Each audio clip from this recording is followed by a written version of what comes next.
Have you ever wondered if a steel armor could really stop a bullet? It's a classic scene in movies and video games, but how much of it is true? Let's dive into some fascinating theories about steel armor. First, let's talk about the material itself. Not all steel is created equal. The effectiveness of steel armor depends heavily on its hardness, thickness, and composition. Early steel plates used in World War I tanks, for example, were pretty good against machine gun fire but could be penetrated by specialized anti-tank rifles.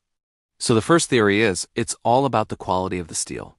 A modern hardened steel plate, like AR-500 steel, is a world away from the stuff used a century ago.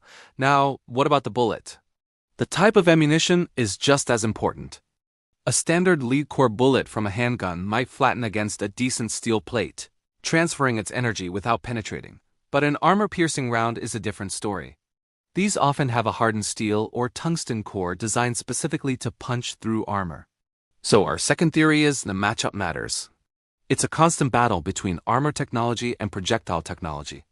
But here's where it gets really interesting: spalling. Even if a bullet doesn't go through the armor, the impact can cause fragments of steel to break off from the inside surface. This is called spalling, and these high-velocity fragments can be just as dangerous as the bullet itself. This led to the development of anti-spall liners, often made of materials like Kevlar, which are placed behind the steel plate to catch these fragments.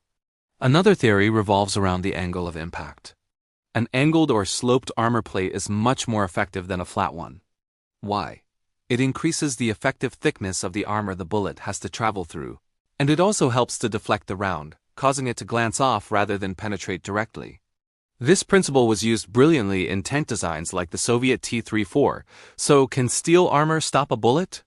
The answer is a classic it depends. It depends on the steel, the bullet, the angle, and whether there are protections against spalling. The world of armor is a constant cat-and-mouse game of innovation. What do you think is the most important factor?